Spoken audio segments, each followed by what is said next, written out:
long, long time ago in a galaxy far, far, fairly close to Vancouver. The sea to sky. The season started as it always does with a good old catch and carve with my buddy Adventure Rob. We hiked up Brome Ridge to ski some of the crunchiest snow of all time, and I completely forgot to turn my DIN settings on and didn't find out till I had gotten to the bottom. I didn't turn my DINs up, they're at 0. There really wasn't enough decent snow anywhere early November, so we decided to wait a week or two before our next excursion, the Wendy Thompson Hut, where we hiked for 2 days straight to get 6 total turns. Yes! Making my week! You're making my week! Woo! Worth it. Whistler then started spinning their chairlifts again, and my God, did it feel glorious to be out on my skinny little twigs, turning through rocks and scraping my bases. But after a few near ACL tearing experiences on early season 7th heaven, I decided it was best to just get some carving turns in and ensure my quads were ready for the pow dumps ahead. And oh, did those pow dumps come. I toured up the Blackcomb Glacier and found some early season powder, which were my first legitimate turns of the entire season. I then embarked on a powder pilgrimage to the Duffy, where my homie Strawberry Blonde said he skied the best line of his life. Following this trip, the powder really started pouring down, and I took you guys on a POV Whistler Blackcomb weekend powder skiing day filled with powder, pillows, and a little bit of blood. The snow melted a little bit, so Rob and I continued to adventure around and did some real sketchy skiing on the Whistler side. But sketchy skiing didn't last long because the Harmony chair opened and we skied one of the deepest and most beautiful lines of all time. No, I didn't think so. that was miserable. Santa Claus then decided to gift us with some Christmas Eve powder, and I decided to gift all of you with a lesson on how to ski Blackcomb and how to ski Whistler in a single day. Skied with a few of my favorite celebrities, and then I finally bid my rocker twos farewell.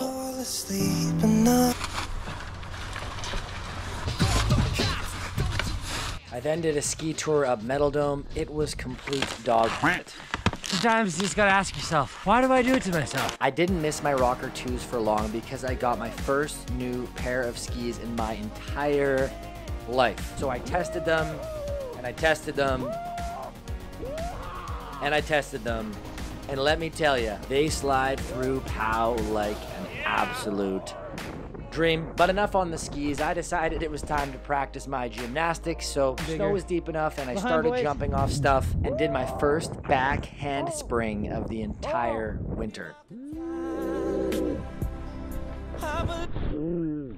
There were no judges around, but I'd say it was a 9 out of 10. What?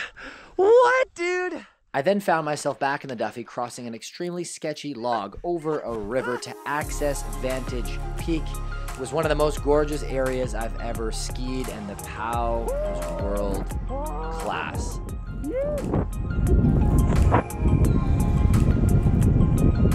Oh, yeah. I enjoyed a whole whack more of deep POW skiing on Whistler and Blackcomb, and then Rob and I got lost in Kybers, but made it out alive. Things began to get even spicier, and I'm not talking about the hot sauce. I started experimenting with some tougher, more technical lines. I was doing straight lines, jumping off cliffs, and I even fell directly down the coffin. 3, 2, 1, dropping.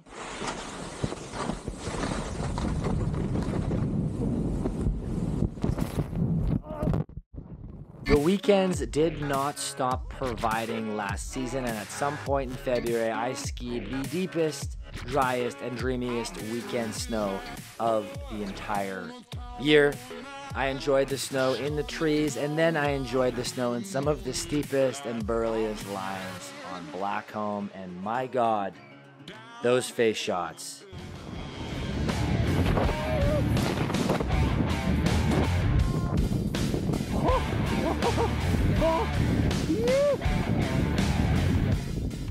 It had been a few years since I left the comforts and the deep POW at Whistler Blackcomb, but I decided it was time to go on a little powder highway pilgrimage.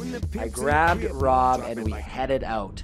Our first stop was Revelstoke, and we woke up in some creepy ski dungeon, then got on a few sleds and skied some of the best pillows of the entire season. Well, I tried to ski pillows.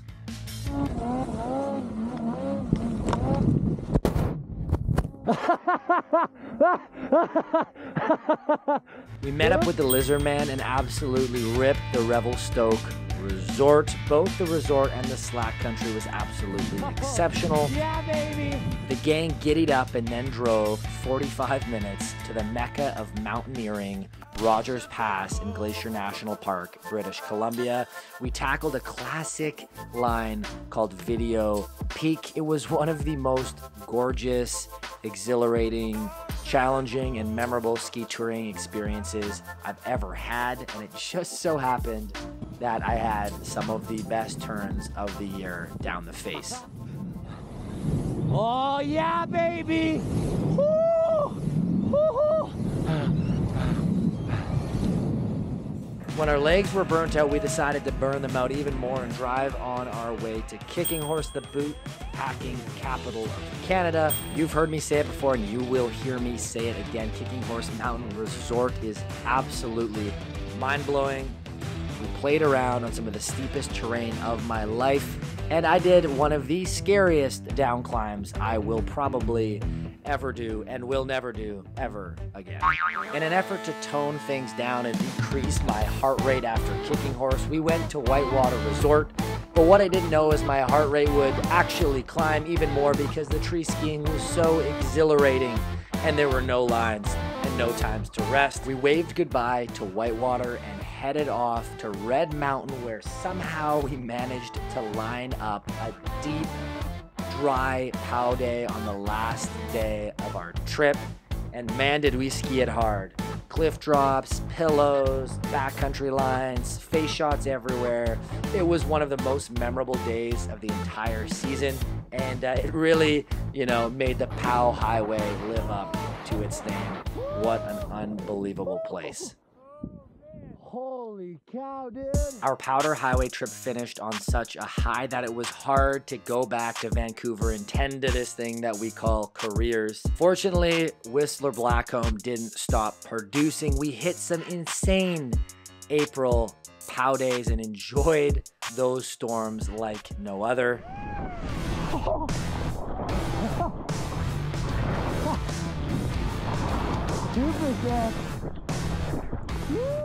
But spring is a thing, and with all the beautiful blue sky and sunshine comes melting snow, so things started to get sketchier, and I started playing in and around the rocks and even skied across a lot of water, and even my entire family joined in. Cool. Got been fired. I said what I said. I let ChatGPT plan a ski vacation for my girlfriend and I skied in a Hawaiian shirt and jean shorts on my final day at the mountain. You don't have to tell me to stay here. I'm here.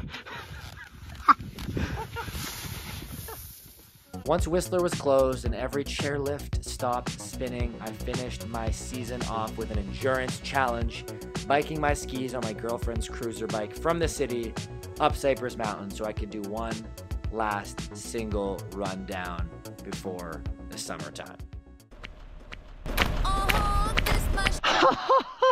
What? What, dude? I-35 with the top down, quick to tell a hater they should get like me. Seem like everybody wanna